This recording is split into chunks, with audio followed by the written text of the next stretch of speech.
नमस्कार दोस्तों, स्वागत है आपका A to Z स्टोरीज अद्भुत ऑफिशियल पर। आज हम नीलावंती ग्रंथ के बारे में भाग दूसरा आपके सामने पेश करने जा रहे हैं। राव साहेब और बाबू दोनों ही वेताल की मूर्ति के पीछे से चल पड़े। जैसे जैसे अंदर जा रहे थे वैसे वैसे जंगल और ज्यादा घना हो रहा था। वे इतना अंदर पहुंच गए कि दोपहर होने के बावजूद रात जैसा अंधेरा छा रहा था। सीधे चलना जितना कहा गया उतना आसान नहीं था, क्योंकि रास्ते में पेड़ पौधे बड़ी बड़ी शिलाएं इतनी थी कि कई बार रास्ता भटक जाते थे। उन्होंने मशाल जलाई जो साथ में लाई थी। पता नहीं कितनी देर हुई, लेकिन ना वेताल की मूर्ति दिखने का नाम ले रही थी, ना जंगल खत्म होने का नाम ले रहा था। अचानक से उन्हें एक आकृति नजर आई। साफ नहीं दिखी, लेकिन पता चल रहा था कि वे एक मूर्ति है। दोनों ही मूर्ति के पास पहुंचे और सोचने लगे कि अब आगे क्या। तभी मूर्ति, जिसकी पीठ इनकी तरफ थी, वे अपना सर इनकी तरफ घुमाने लगी। दोनों ही डर से कांपने लगे। उन्हें समझ आया कि क्यों बाजिंद की खोज में आया हर इंसान मरा हुआ पाया गया था। वे था डर, लेकिन सिर्फ डर नहीं, जिस जगह पर वे खड़े थे वहां की जगह धीरे धीरे सिकुड़ने लगी। इतनी कि लगता था कि वे दोनों उसमें पिस जाएंगे। चारों ओर से जगह इतनी संकरी हो गई कि उन दोनों का दम घुटने लगा। तभी उनके पैरों के नीचे एक सुरंग तैयार हो गई और वे दोनों उसमें गिर गए। वे सुरंग कहीं निकलने का गुप्त रास्ता थी। बाबू और राव साहेब दोनों ही उस पर से फिसलने लगे। कुछ देर बाद वे कहीं पर गिर गए। जंगल के मुकाबले वहां पर बहुत प्रकाश था। उन्होंने देखा वे कोई पुराना किला था। बाकी किलों की तरह ये ऊंचाई पर नहीं था, बल्कि जमीन की सतह के काफी नीचे बना हुआ था। किले की हालत कुछ खास अच्छी नहीं थी। कुछ दीवारें, खंबे बचे हुए थे, बाकी सब गिर गया था। गिरते समय बाबू और राव साहब का शरीर कई जगह से छिल गया था और कपड़े भी थोड़े से फट गए थे। उन दोनों को यह पता नहीं चल पा रहा था कि वे जंगल के कौन से हिस्से में हैं। दोनों ही वहां से बाहर निकलने का रास्ता खोजने लगे, क्योंकि वे जहां से गिरे थे उस सुरंग का छोर 10-12 हाथ ऊंचाई पर था। चढ़ाई सीधी थी, इसलिए वहां पर आसानी से पहुंचा नहीं जा सकता था। दूसरी बात यह थी कि वे उस जगह वापस जाना भी नहीं चाहते थे, जैसा कि किला जमीन की सतह के नीचे उकेरा गया था, तब भी बहुत विशाल परिसर में फैला हुआ था। जब इसे बनाया गया था तो मजदूर नीचे आते ही होंगे, तो ऊपर चढ़ने के लिए कोई ना कोई रास्ता जरूर होना चाहिए था। पर बहुत देर तक ढूंढने के बाद भी ऊपर जाने का जरिया मिल नहीं रहा था। परिसर में बहुत सी गुफाएं भी थी, लेकिन वे अंदर कितनी गहरी है इसका अंदाजा नहीं लग रहा था। इनके पास जो मशाल थी वे थोड़ी देर पहले ही हड़बड़ी में कहीं गिर गई थी। समय निकलता जा रहा था। दिन का कौन सा समय है ये तो पता नहीं चल पा रहा था, लेकिन वे कभी ना कभी तो ढलने वाला तो था ही। बाबू का कहना था कि ऐसी जगह पर रात के समय रुकना ठीक नहीं होता। कई बार ऐसी जगह शापित होती है। उसका यह भी कहना था, हो ना हो जिन लोगों की जान गई है वे इसी जगह पर मारे गए होंगे। राव साहब को बाबू की बात जंच गई। अब तो उन्हें भी चिंता हो रही थी। बात सिर्फ बाहर जाने की नहीं रह गई थी, अब जान भी बचानी थी।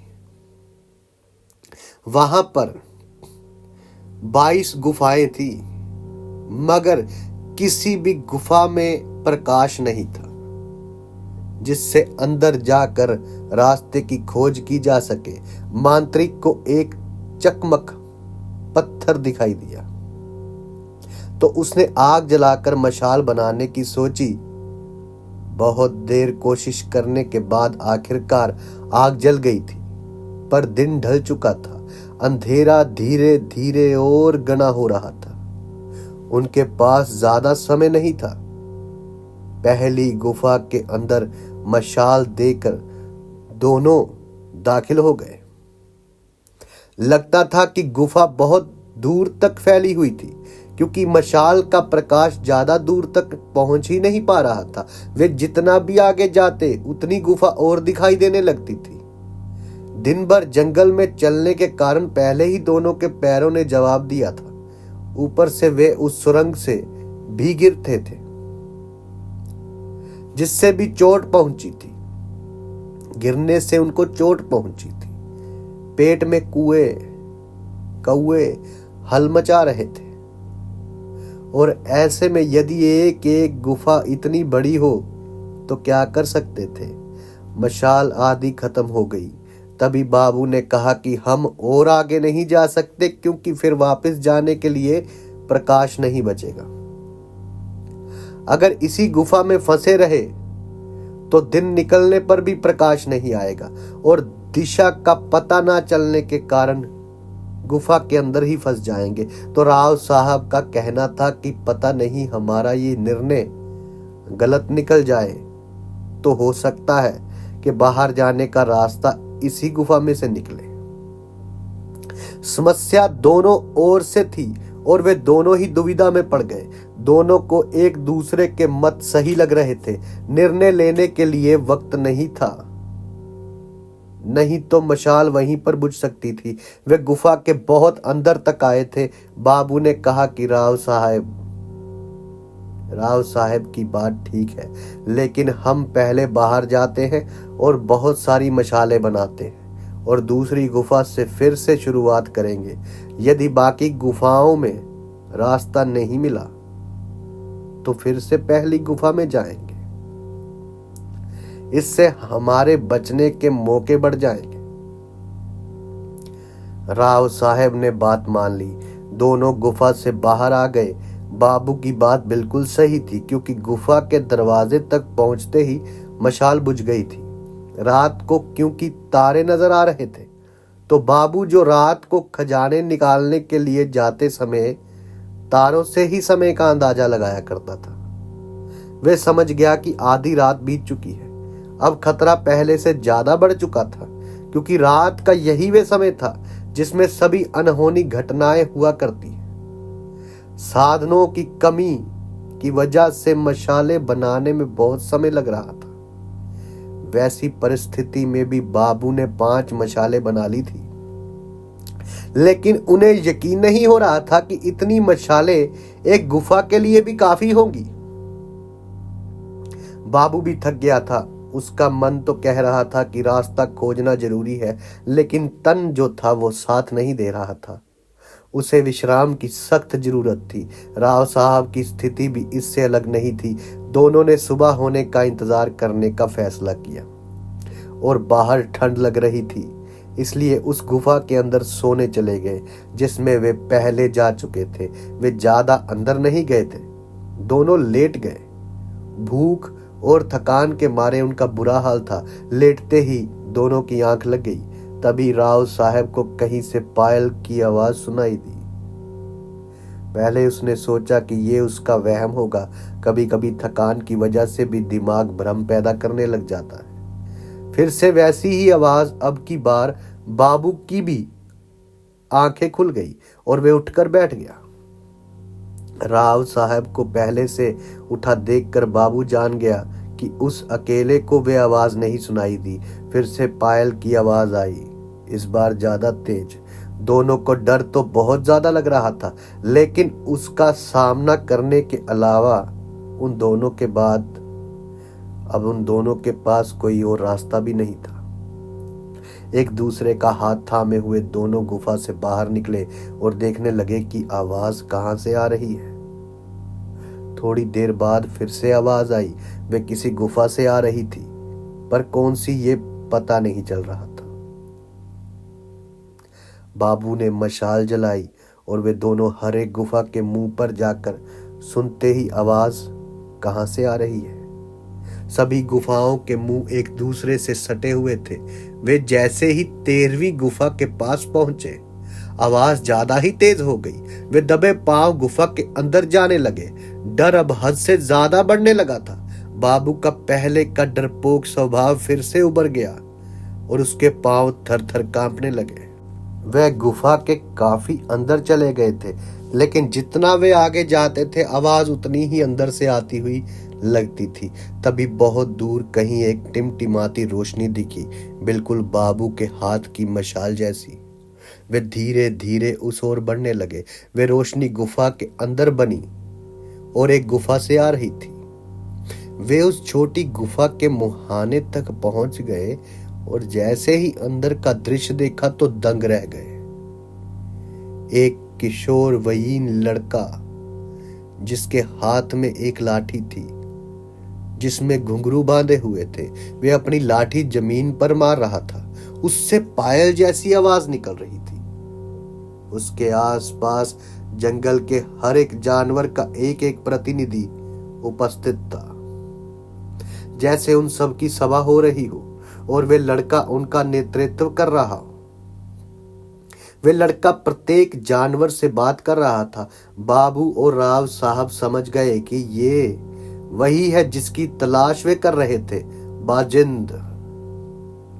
गुफा में शेर, भेड़िया, लोमड़ी, लकड़बगा, हिरन, मोर, सांप, बिच्छू, कई प्रकार के जंगली पशु थे। जंगल में जिनका आपस में बैर होता था, वे जानवर भी एक दूसरे के पास बैठे हुए थे। बाबू और राव साहब हैरान हो गए। वे सोच रहे थे कि अंदर कैसे जाए। कहीं किसी जानवर ने हमला कर दिया तो। वे गुफा के अंदर तो आ गए, लेकिन आगे नहीं बढ़े। तभी उस लड़के की नजर उन पर पड़ी। उसने अपना सिर हिलाकर उनको पास आने के लिए कहा। बाबू और राव साहब दोनों भी उसके पास चले गए। उस लड़के का चेहरा इतना आकर्षक था कि ऐसा इंसान ना तो बाबू ने देखा था कभी और ना ही कभी राव साहब ने। उसने सिर्फ एक धोती पहनी हुई थी। उसका बदन बेहद गठीला था। पुष्ट भुजाएं थी, लंबे बाल कंधे पर झूल रहे थे और मुस्कान के तो क्या कहने। कोई इंसान ही क्या, जानवर भी उस मुस्कान का कायल हो जाता। उसके चेहरे पर एक अजीब सी शांति थी जो उन्होंने किसी के चेहरे पर नहीं देखी थी। संसार के सभी सुविधाओं से दूर सिर्फ इन जानवरों के बीच रहकर भी वे इतना खुश दिखता था जितना खुश संसार का सबसे अमीर इंसान भी ना हो। उस लड़के ने उनसे पूछा कि वे यहाँ कैसे पहुंचे। ये उसे मालूम है, लेकिन उनके यहाँ आने का हेतु क्या है, ये वे जानना चाहता था। उसने कहा कि यदि एक नीलावंती के बारे में जानने आए हैं तो मुश्किल है कि वे यहां से जिंदा वापस जाए। उन्हें मारा नहीं जाएगा, लेकिन नीलावंती का रहस्य ही ये था कि उसे एक बैठक में सुनना पड़ता था। लड़के का कहना था कि वे एक बैठक में उसे सुना सकता है, लेकिन सुनने वाले में इतनी क्षमता ना होने के कारण वे अपनी जान से हाथ धो बैठता है।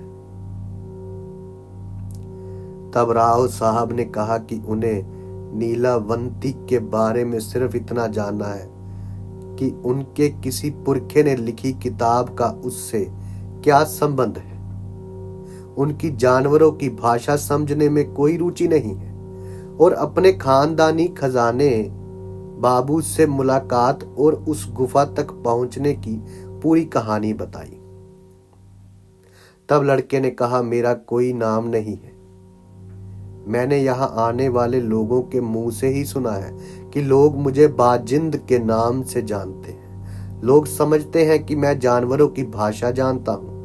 यह नीलावंती की वजह से है, लेकिन मैंने उस ग्रंथ को पढ़कर जानवरों की भाषा नहीं सीखी। खुद रुद्रगणिका नीलावंती ने मुझे यह भाषा सिखाई है। क्या नीलावंती स्त्री थी? ये हमें नहीं पता था। हमने सिर्फ इतना ही सुना है कि नीलावंती नाम का एक ग्रंथ है जिसे पढ़ने से जानवरों की भाषा समझ आती है। राव साहब ने कहा, लेकिन आप नीलावंती के बारे में क्यों जानना चाहते हैं? जरा बताइए। ये बात बाजिंद ने कही। राव साहब ने अपनी जेब में रखा वे कागज निकाला जिस पर खजाने का उल्लेख किया गया था और जिस पर नीलावंती अक्षर उल्टे लिखे गए थे। वे कविता पढ़ते ही बाजिंद मुस्कुराने लगा। बाबू और राव साहब दोनों उसके चेहरे की तरफ देखने लगे। बाजिंद ने कहा कि इसका उत्तर तो बहुत ही आसान है। बाजिंद ने कहानी शुरू की, क्योंकि ये मेरे जन्म के पहले की बात है और मेरी उम्र अभी 1100 साल है, तो ये घटना बहुत पुरानी है। आप इसे ध्यान से सुनिए, क्योंकि इसी कहानी में आपके खजाने का रहस्य छुपा हुआ है। पहले के लोग बहुत ही अक्लमंद थे। वे जानते थे कि मनुष्य प्रकृति के साथ इतना नहीं एक रूप हो पाता जितना पशु, पक्षी, पेड़ पौधे होते हैं। इसी से वे इस सृष्टि में अपना वजूद बनाए रखते हैं। वे प्रकृति के नियमों के बारे में हमसे बहुत ज्यादा जानते हैं। सोचिए, हजारों पक्षी बिना किसी दिशा दर्शक के एक जगह से दूसरी जगह जाते हैं। प्रत्येक वर्ष कैसे ये वे कर पाते हैं? प्रकृति की अपनी भाषा है जिससे वे हमसे संवाद करती हैं। मनुष्यों को भी वे भाषा समझती थी, लेकिन फिर जैसे जैसे मनुष्य यंत्रों का सहाय लेने लगा तो उसे प्रकृति के साथ संवाद करने की आवश्यकता कम लगने लगी। जिन लोगों को अब भी प्रकृति के रहस्य जानने थे, उनके लिए उसका एकमात्र जरिया था जानवर, जिनसे बात करके वे उन रहस्यों को उजागर कर सकता था। तो हमेशा से ही वे जानवरों की भाषा सीखने की कोशिश में लगा हुआ था। हालांकि कामयाब कोई विरला ही होता था, वे भी एक आध जानवर की भाषा में, परंतु इतना काफी नहीं था। तो फिर किसी ने जाना कि बच्चे का जन्म हो जाने के बाद यदि उसको पहली बार पिलाया जाने वाला पानी जंगल में रखकर जब सभी पशु, पक्षी, जानवर पी ले, तो उसका एक घूंट बच्चे को उन सभी जानवरों की भाषा का ज्ञानी बनाएगा जिन्होंने वे पानी पिया है। जिसने ये बात खोजी थी वे मनुष्य था, नीलावंती का पिता। जब नीलावंती पैदा हुई थी, उसके 3 दिन पहले उसके पिता ने जंगल में एक बर्तन में पानी भरकर रखा था। उन 3 दिनों में जंगल के लगभग सभी जानवरों का मुंह उस पानी को लग गया था। नीलावंती पैदा होने के तुरंत बाद उसको वे पानी पिलाया गया। उसका प्रभाव यह हुआ कि वे चिड़िया, चींटी, कौवे, कुत्ते, बहुत से जानवरों की भाषा समझने लगी।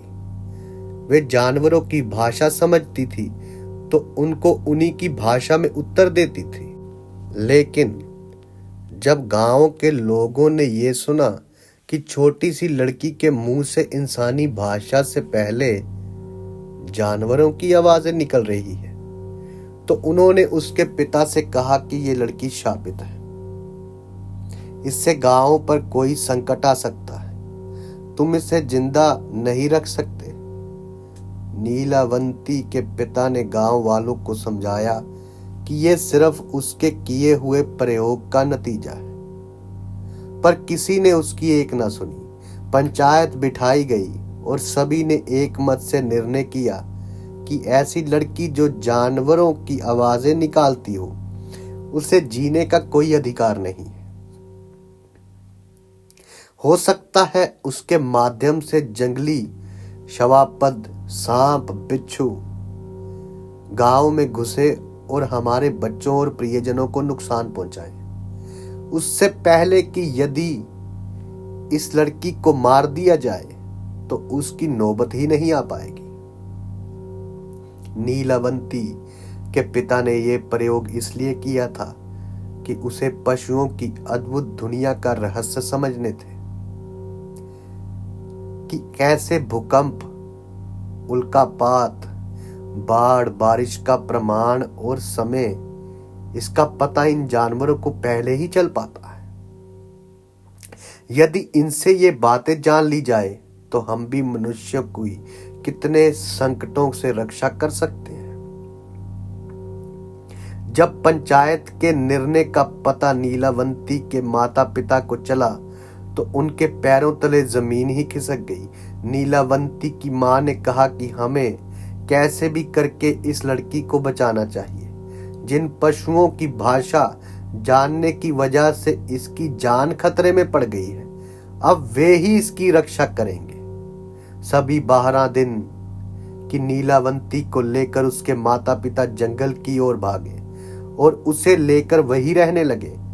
नीलावंती को भी जंगल बहुत पसंद आया और जंगल के शवोपदों को भी नीलावंती भा गई।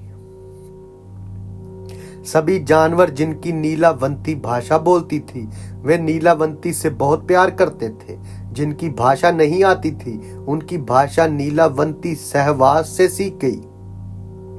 2 साल ही होने तक तो नीलावंती जंगल के किसी भी जीव की भाषा बोल और समझ रही थी और साथ ही अपने माता पिता के साथ मनुष्यों की भाषा में भी बोल रही थी।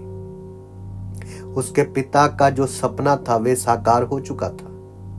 उन्हें ऐसे ऐसे रहस्य नीलावंती के माध्यम से पता चल रहे थे जो कभी कानों से भी नहीं सुने थे। नीलावंती को कई बार जानवर या सांप कहीं दबे हुए खजाने के बारे में बता देते थे, तो नीलावंती के पिता जाकर उस जगह से वे खजाना लाते और उससे कई गरीबों की गुप्त रूप में मदद करते थे। ऐसे ही 16 साल निकल गए। अब नीलावंती एक बहुत ही सुंदर किशोरी में बदल गई थी। एक बार की बात है जब 4-5 लुटेरे कहीं से नीलावंती के पिता का पीछा करते हुए उस जंगल में पहुंच गए। नीलावंती और उसके परिवार को जीने के लिए जो भी आवश्यक था वे उस जंगल से मिल जाता था। थोड़ा बहुत खर्चा सिर्फ कपड़ों पर ही होता था, तो बहुत सा खजाना उसी गुफा में पड़ा हुआ था। लुटेरों ने जब वे देखा तो उनकी आंखें चौंधी आ गई। बहुत सारा खजाना बिना किसी मेहनत के मिल गया। यह उनके लिए बड़ी खुशी की बात थी। नीलावंती के उपस्थित रहते हुए कोई भी उस गुफा की तरफ नहीं आ सकता था, क्योंकि जंगल के सभी जानवर उसकी रक्षा करते थे और उनसे उसे कहीं की भी घटना का पता चल जाता था। लुटेरों ने खजाना छीनने के लिए नीलावंती के माता पिता को ही मार डाला। हालांकि यह घटना एक चील के माध्यम से नीलावंती को तुरंत पता चल गई, मगर उसे आने में थोड़ी देर हो गई। वे पहुंची तब तक लुटेरे जा चुके थे, मगर ज्यादा दूर नहीं जा सके। नीलावंती ने जानवरों को संदेश भेजा कि कोई भी जिंदा जंगल से बाहर नहीं निकल पाए। लुटेरे जंगल से नहीं निकल पाए। रास्ते में ही हाथियों के झुंड ने उन्हें कुचल डाला। पर इस घटना ने नीलावंती को बहुत आहत किया। उसके हृदय को बड़ी चोट पहुंची। उसके पिता बहुत ही साधु स्वभाव के इंसान थे। उन्होंने कभी भी किसी का बुरा नहीं चाहा था। अब तक तो जंगल के पशु भी नीलावंती के सब कुछ थे। उन्हीं के लिए जीना और उन्हीं के लिए मरना, यही नीलावंती के जीवन का उद्देश्य हो गया था। लेकिन उसके माता पिता की हत्या के साथ उसको एक और उद्देश्य हो गया, समाज के बुरे लोगों का नाश करना। इसके लिए जरूरी था कि वे खुद भी मौत से बच सके। उसने जानवरों से पूछकर संजीवनी बूटी का पता लगाया, जिसके खाने से मनुष्य मौत को टाल सकता था। जब उसने वे बूटी खाई तो वे भी मृत्यु के भय से रहित हो गई। उसने अनेक ऐसे लोगों को मौत के घाट उतार दिया जिनसे समाज को खतरा था, और अपने पिता के जैसे बहुत से लोगों की मदद भी की। उसकी अमरता, जानवरों की भाषा समझने की उसकी अद्भुत शक्ति, इससे उसकी गणना कुभांडों में होने लगी। कुभांड वे लोग हैं जिनमें अद्भुत शक्तियां होती हैं। उन्हें भगवान शिव के गणों में भी गिना जाता है। एक दिन की बात है, एक तरुण व्यापारी जंगल के रास्ते से कहीं जा रहा था। वे बैलगाड़ी में अपना माल एक गांव से दूसरे गांव जाकर बेचता था। वे पहले कभी भी इस रास्ते से नहीं गया था, इसलिए उसे ये नहीं पता था कि इस जंगल में किसी अपरिचित का आना प्रतिबंधित है, क्योंकि नीलावंती के माता पिता की हत्या के बाद से जंगल के पशु पक्षी नीलावंती की सुरक्षा की बहुत चिंता करते थे। वे किसी को भी जंगल में घुसने नहीं देते थे। मगर वह व्यापारी तो अंदर आ गया था। भेड़ियों ने उसकी बैलगाड़ी का पीछा शुरू किया। भेड़ियों के झुंड को देखकर बैल डर गए और उन्होंने जोर से दौड़ना शुरू किया। बैलगाड़ी बुरी तरह से खींचने के कारण पत्थरों पर टकरा के टूट गई। व्यापारी नीचे गिरकर बेहोश हो गया। बैला जंगल के बाहर भाग गए। नीलावंती को उस व्यापारी के बारे में पता चला तो वे उसके पास पहुंच गई। उसने देखा कि एक खूबसूरत नौजवान बेहोश पड़ा है। उसके सर पर गहरी चोट आई है। उसका अगर इलाज नहीं किया गया तो वे मर जाएगा। वे उसे अपने साथ ही अपनी गुफा में लेकर गई। नीलावंती को जड़ी बूटियों का ज्ञान था तो उसने उसका अच्छी तरह से इलाज किया। 2 दिन बाद जब उस नौजवान को होश आया तो उसने देखा कि एक अति सुंदर लड़की उसका ख्याल रख रही है। उसने नीलावंती से बात की और अपना नाम कुमार बताया। नीलावंती ने कुमार से कहा कि उसका पूरी तरह से इलाज होने में कुछ और दिन लग सकते हैं। उन कुछ दिनों में कुमार को नीलावंती से प्रेम हो गया। कुछ ही दिनों में कुमार पूरी तरह से ठीक हो गया। उसने अपने मन की बात नीलावंती को बता दी। नीलावंती को भी कुमार अच्छा लगा था और वे उसकी इस हालत का खुद को जिम्मेदार मान रही थी। सहानुभूति की वजह से और प्यार होना एक वजह होती है। इसी वजह से नीलावंती को भी उससे प्यार हो गया था। कुमार ने नीलावंती से विवाह के लिए पूछा। नीलावंती ने कहा कि वे उससे विवाह करेगी, लेकिन उसकी कुछ शर्तें हैं। कुमार ने शर्तें पूछी तो नीलावंती ने बताया उसकी पहली शर्त यह है कि वे रात में कभी भी उसके साथ नहीं सोएगी। दूसरी शर्त यह है कि वे अगर रात को कहीं जाए तो वे उसे नहीं ढूंढेगा। कुमार ने उसकी दोनों शर्तें मान ली। 4 साल वे बहुत खुशी खुशी साथ रहे। एक दिन दोपहर को नीलावंती और कुमार जंगल में भटक रहे थे। तभी एक नेवला और नेवली कहीं जाते दिख गए। नेवली उदास लग रही थी। नीलावंती ने पूछा कि वे क्यों दुखी है। नेवली ने बताया कि उसका पति अंधा है, इसलिए वे उसको कभी अकेला नहीं छोड़ सकती। नीलावंती के पास अंजन था जो नीलावंती ने उस नेवले की आंखों में लगाया। तुरंत नेवले को सब कुछ दिखाई देने लगा। नेवली ने नीलावंती को 2 दिव्य रत्न दिए। कहा कि ये 2 रत्न बहुत शक्तिशाली है। इसमें से पहला जिसके पास होगा वह किसी के भी मन की बात जान सकता है, और दूसरा रत्न जिसके पास होगा वह कभी किसी से हारेगा नहीं। नीलावंती का पति कुमार दूर से सब देख रहा था। जब उसने नीलावंती से पूछा तो नीलावंती ने भोलेपन से बता दिया, मगर सिर्फ एक मणि के बारे में जिससे कभी हार नहीं होती थी। दूसरे मणि के बारे में उसने कुछ नहीं बताया। इसलिए नहीं कि उसका कुमार के ऊपर विश्वास नहीं था, बल्कि वे उस मणि की परीक्षा लेना चाहती थी। कुमार की इच्छा हुई कि सदा जीत दिलाने वाली वे मणि उसके पास हो। उसने नीलावंती से वे मणि मांग ली। नीलावंती ने कहा कि उसे उनकी क्या जरूरत है, तो कुमार ने कुछ नहीं बताया, लेकिन उसने दूसरे मणि के प्रभाव से उसके मन की बात जान ली कि कुमार उस जंगल के बाहर जाकर उस राज्य पर विजय प्राप्त करना चाहता था जिसमें वे जंगल था।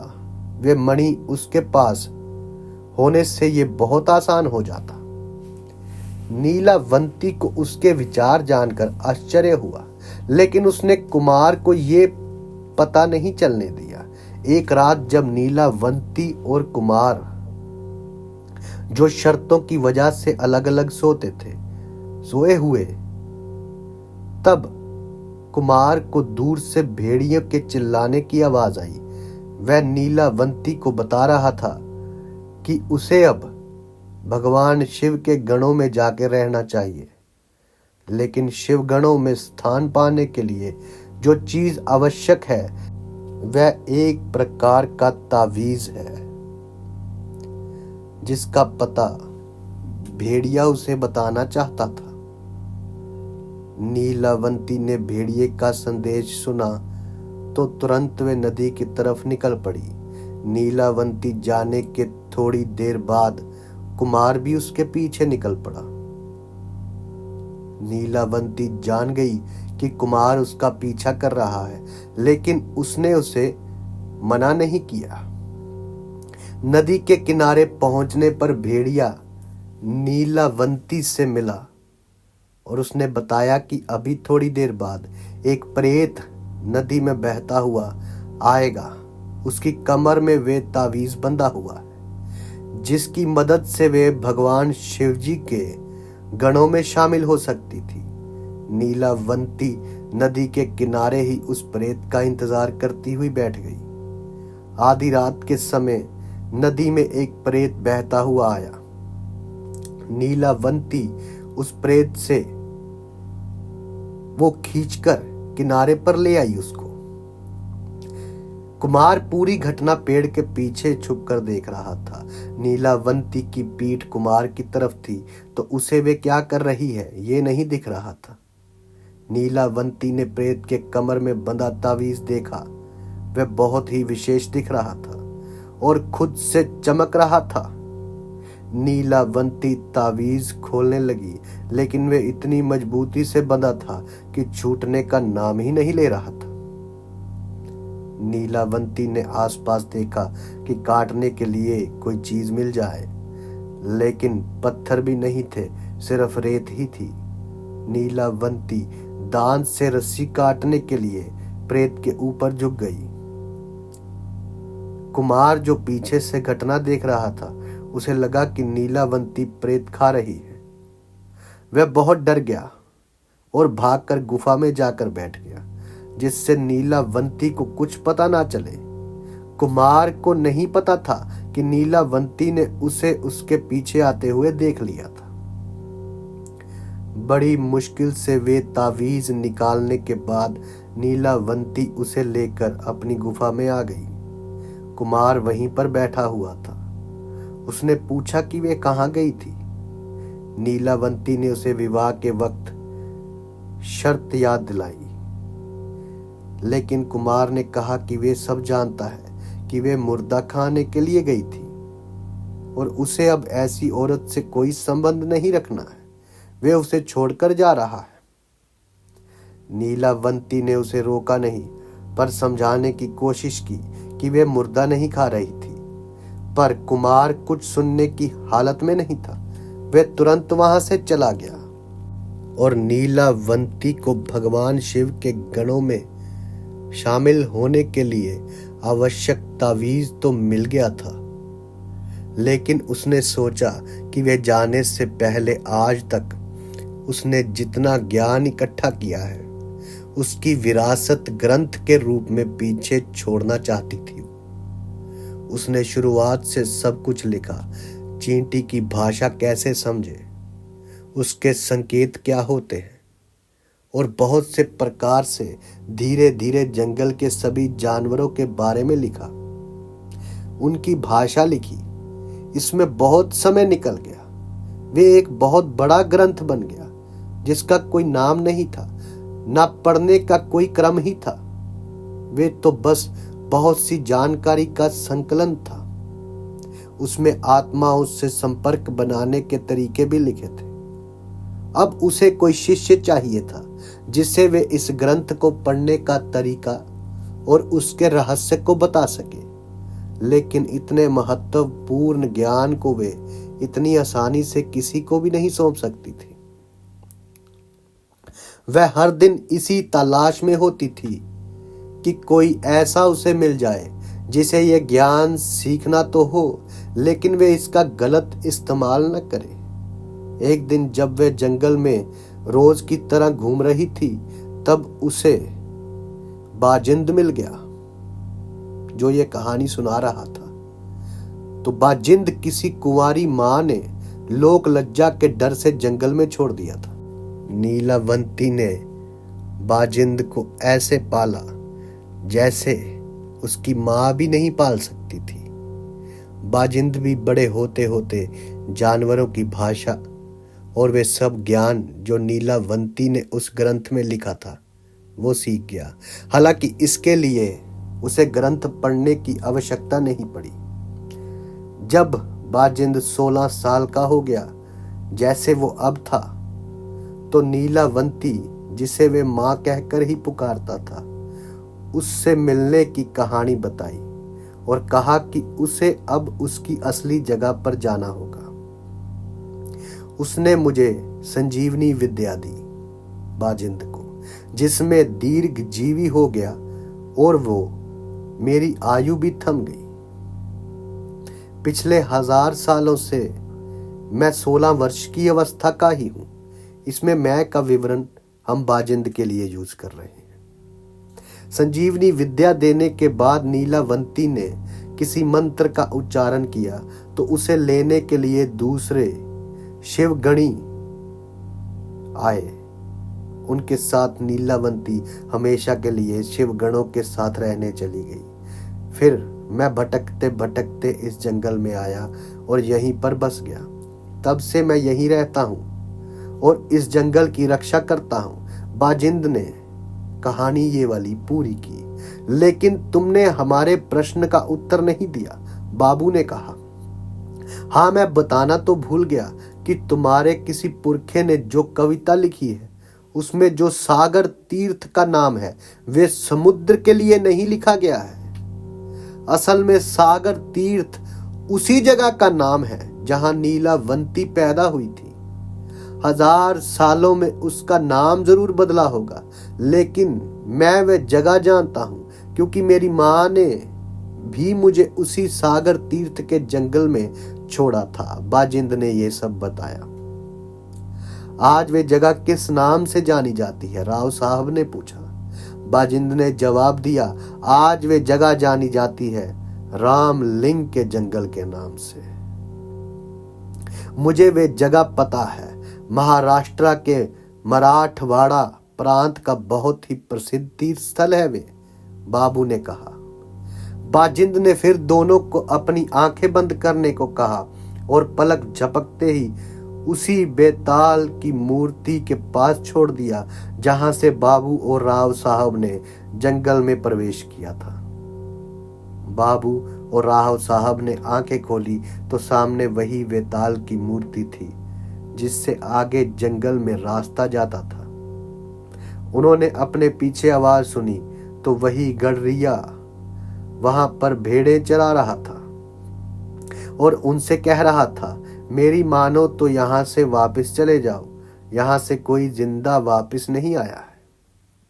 उनको यकीन नहीं हुआ कि इतना सब घट गया था, लेकिन समय अभी भी वही का वही था।